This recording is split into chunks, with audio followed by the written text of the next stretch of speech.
Sejam todos bem-vindos, que Deus abençoe você e sua família nesse estudo que está maravilhoso hoje com o pastor Luiz Gonçalves, a estratégia do inimigo. Vamos orar?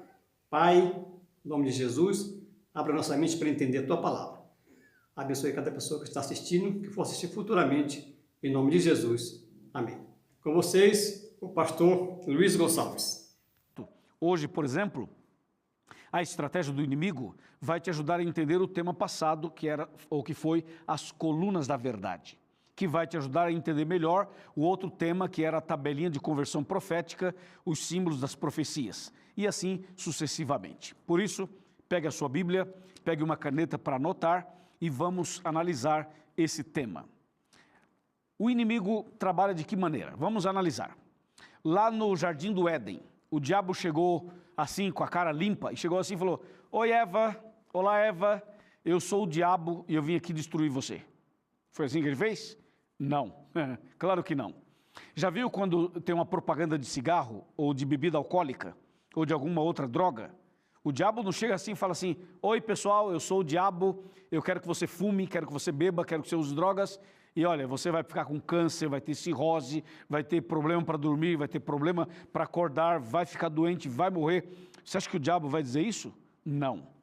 Você acha que o diabo vai colocar assim uma casa noturna e vai dizer assim: casa noturna, entre e vá para o inferno? Lógico que não, lógico que não. Você acha que o diabo vai chegar para a pessoa e falar assim: Oi, eu sou o diabo, vou destruir você. Quer me seguir? Lógico que não. Então, como é que o diabo faz? Eu vou te mostrar. Ele faz como ele fez com Eva. Ele chegou até Eva usando um intermediário, usando um médium, que foi a cobra.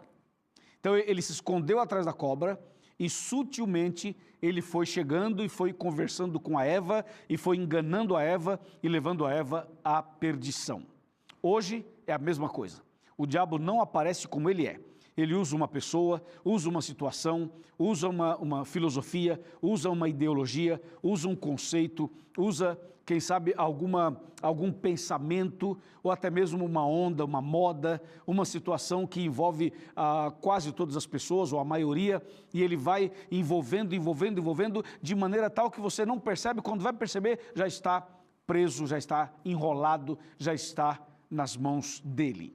Por isso, é importante ficar atento a esse tema hoje. A Bíblia revela a estratégia do inimigo.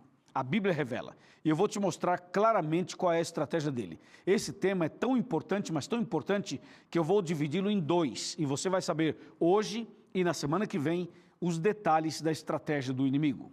Veja só, o diabo tinha e tem um plano. Eu vou primeiro mostrar o plano dele. Olha só. Vamos para o livro de Daniel. Eu terminei o programa passado citando esse texto e vou começar esse aqui citando o mesmo texto. Daniel 8, verso 12 diz assim: O exército lhe foi entregue com o sacrifício diário por causa das transgressões e deitou por terra a verdade e o que fez prosperou. Esse é o plano dele, jogar a verdade por terra. Que verdade? Lembra do estudo anterior? Vai lá. Deus, Jesus, Espírito Santo, a Bíblia e os 10 mandamentos. Então, o plano do inimigo é jogar as verdades bíblicas por terra. Agora, como é que ele vai fazer isso? Ele pode com Deus? Não pode. Ele pode com Jesus? Também não. Ele tem força contra o Espírito Santo? Não. Ele pode acabar com a Bíblia? Também não. Ele pode destruir completamente os 10 mandamentos? Também não. Então ele não pode fazer isso. E se ele não pode, como é que ele planejou isso daqui? Claro, aí que entra a artimanha do inimigo. Por isso a Bíblia revela que o diabo quer lançar a verdade por terra. A pergunta é como? De que maneira? Atenção para isso. Daniel capítulo 7, Daniel 7, nos ajuda a começar a entender o assunto. Vejamos Daniel 7. Aqui no versículo 2, fala assim: Falou Daniel e disse: Eu estava olhando durante a minha visão da noite, e eis que os 4 ventos do céu agitavam o mar grande. Verso 3. 4 animais grandes, diferentes uns dos outros, subiam do mar. Verso 4. O primeiro animal era como um leão e tinha asas de águia. Enquanto eu olhava, foram-lhe arrancadas as asas, foi levantado da terra, posto em 2 pés, como homem, e lhe foi dada mente de homem. Verso 5. Continuei olhando, e eis aqui o segundo animal, semelhante a um urso, o qual se levantou sobre um dos seus lados, e na boca, entre os dentes, trazia 3 costelas, e lhe diziam: levanta-te e devora muita carne. Agora, verso 6. Depois disso, continuei olhando, e eis aqui outro, semelhante a um leopardo, e tinha nas costas 4 asas de ave, tinha também esse animal 4 cabeças, e foi-lhe dado domínio. Verso 7. Depois disso, eu continuei olhando, e olhando nas visões da noite, e eis aqui o 4º animal, terrível e espantoso, e sobremodo forte, o qual tinha grandes dentes de ferro. Ele devorava, fazia em pedaços e pisava aos pés o que sobejava. Era diferente de todos que apareceram antes dele e tinha 10 chifres. Uau! Paramos aqui um pouco. Você viu que Daniel está falando sobre 4 animais? Um leão com asas, um leopardo com 3 costelas na boca, um urso com 3 costelas na boca, um leopardo com 4 asas e 4 cabeças, agora sim. E um animal terrível e espantoso com 10 chifres. Ok? Repetindo, 4 animais. Um leão com asas, um urso com 3 costelas na boca, um leopardo com 4 asas e 4 cabeças, e um animal terrível e espantoso com dentes de ferro e com 10 chifres.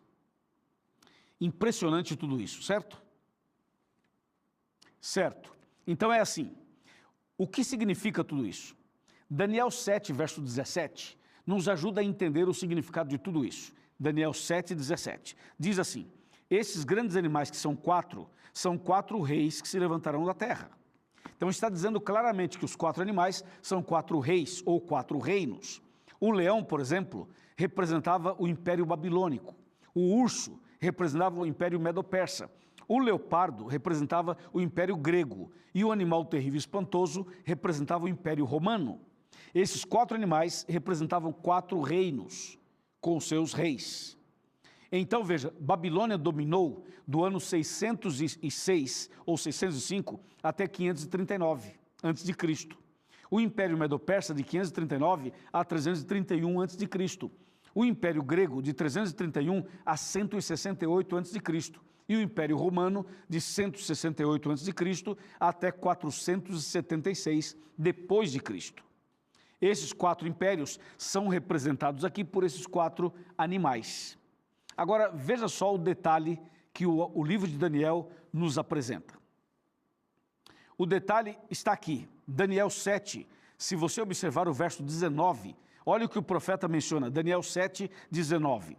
Então tive desejo de conhecer a verdade a respeito do 4º animal, que era diferente de todos os outros, muito terrível, cujos dentes eram de ferro, cujas unhas eram de bronze, que devorava, fazia em pedaços e pisava aos pés o que sobejava. Ou seja, Daniel viu 4 animais, mas o que mais lhe impressionou foi o 4º animal. Ele fala assim: eu tive desejo de conhecer a verdade sobre o 4º animal. Lembra que o primeiro animal, que era o leão, simbolizava a Babilônia. O segundo, que era o urso, representava o Império Medo-Persa. O terceiro, que era o leopardo, representava a Grécia. E o 4º, que era o terrível, representava Roma. E Daniel se impressionou com o 4º animal. Ele queria saber a verdade sobre o 4º animal, sobre o terrível e o espantoso. Então a Bíblia começa a revelar agora detalhes sobre o 4º animal. Veja só o que diz Daniel 7, versículo 9. Daniel 7, versículo 9, ou melhor, versículo 8, perdão. Daniel 7, verso 8. Fala assim: estando eu a observar os chifres, eis que entre eles subiu outro pequeno, diante do qual 3 dos primeiros chifres foram arrancados. E eis que nesse chifre havia olhos como os de homem e uma boca que falava com insolência. Atenção, atenção. Veja, o 4º animal foi o que mais impressionou Daniel. Ele queria saber o significado desse 4º animal. Lembra que ele tinha 10 chifres. E o verso 8 fala que do meio dos 10 chifres saiu um chifre pequeno. E esse chifre pequeno, quando ele se levantou, ele destruiu 3 dos 10. Olha que interessante. E diz que esse chifre que subiu e derrubou 3 dos 10, ele tinha olhos de homem e uma boca que falava com insolência. Olha que quadro bem apocalíptico que aparece aqui em Daniel. Veja, o animal terrível representava Roma. O animal terrível tinha 10 chifres. Os 10 chifres representavam os 10 países da Europa antiga que estavam sob o comando do Império Romano, certo? Aí aparece um outro chifre, o chifre de número 11. Quando ele aparece, ele destrói 3 dos 10. Então 10 menos 3, 7. Com esse que subiu, 8. E esse que subiu, ele tem olhos e boca que fala com insolência, que fala com autoridade. Que curioso isso, né? Analisemos então esses detalhes. O Império Babilônico passou, o Império Grego também passou, o Império Medo-Persa também passou, e o Império Romano também passou. O Império Romano terminou no ano 476 depois de Cristo. Agora veja, quando terminou o Império Romano, então em seguida aparece um outro poder de Roma, que é o poder religioso papal, ou o sistema papal, que surge em 538. Veja, o Império Romano termina em 476 depois de Cristo. E em seguida surge a Ponta Pequena, que é um símbolo do poder religioso de Roma. Essa ponta pequena, com olhos e com boca, aparece depois, como nós acabamos de ler aqui no capítulo 7, verso 8. Entendeu ou não? Então nós temos o Império Romano como império, politicamente falando e tal, mas em seguida surge a Ponta Pequena, e essa Ponta Pequena representa o poder religioso, papal, que surgiria em Roma e que teve o seu domínio, teve a sua força a partir do ano 538 depois de Cristo. Entendeu? Agora, com esse entendimento bíblico histórico, eu vou lhe mostrar o que essa ponta pequena, esse chifre pequeno, faria. E aí você vai entender o tema do programa de hoje, que é a estratégia do inimigo. Quer ver? Voltemos para Daniel, e agora nós vamos para o capítulo 8 de Daniel. Daniel, capítulo 8, aliás, vamos voltar no 7, depois eu leio o 8. Então vamos para Daniel 7 primeiro, outra vez. Daniel 7, vamos para o versículo 25, 7, 25. Falando da ponta pequena, falando daquele chifre pequeno, diz assim: proferirá palavras contra o Altíssimo, magoará os santos do Altíssimo, e cuidará em mudar os tempos e a lei, e os santos lhe serão entregues nas mãos por 1 tempo, 2 tempos e metade de 1 tempo. Uau! Isso é incrível!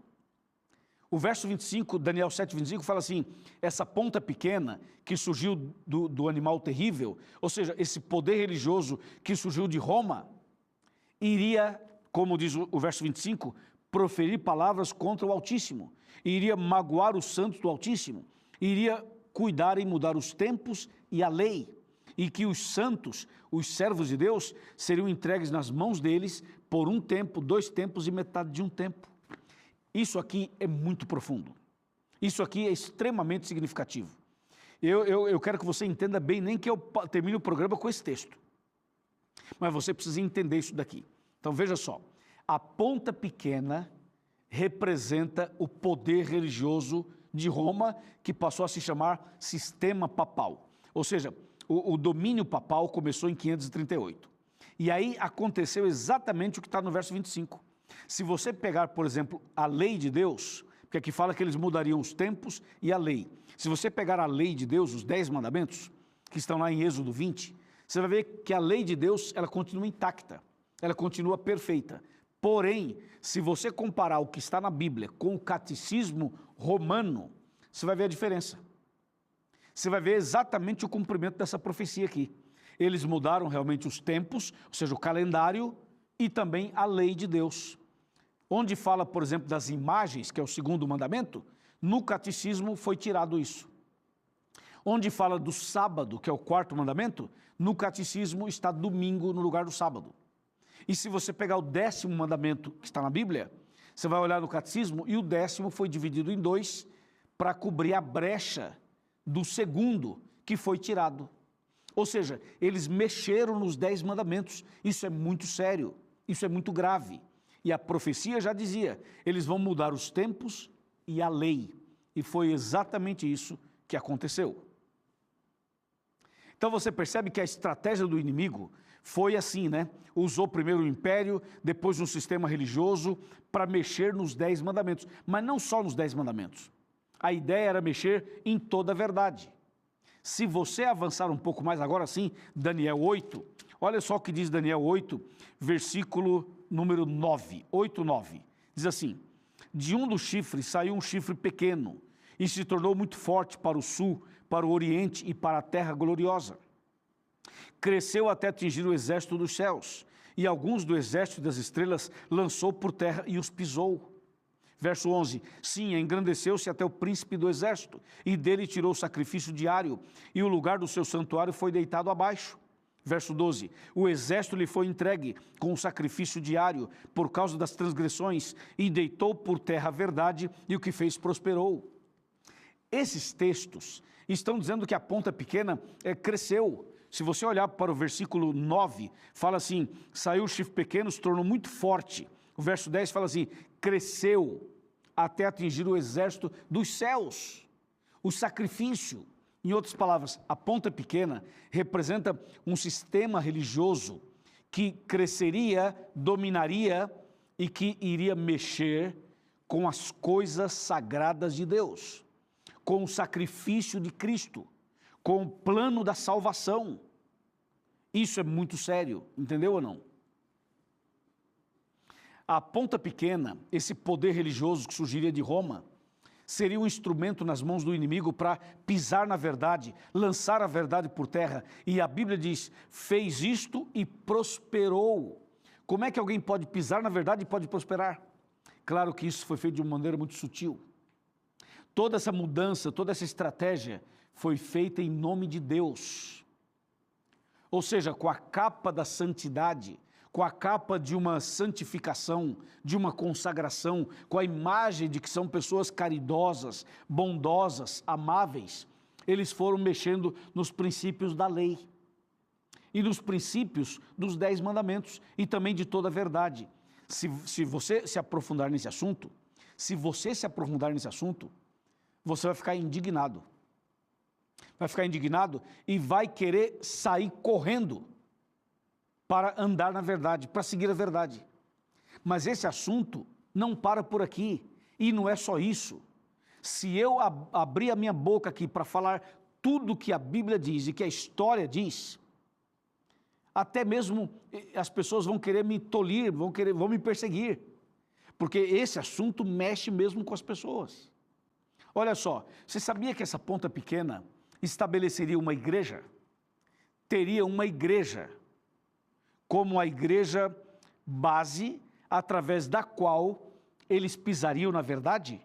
Porque lembra que o diabo, ele nunca age diretamente como ele é, ele nunca aparece como ele é, ele se esconde atrás de alguém, de alguma coisa, usa uma maquiagem, usa uma aparência para que atrás disso ele pudesse trabalhar, ou seja, alguém ou alguma coisa como testa de ferro, e por trás está o inimigo trabalhando?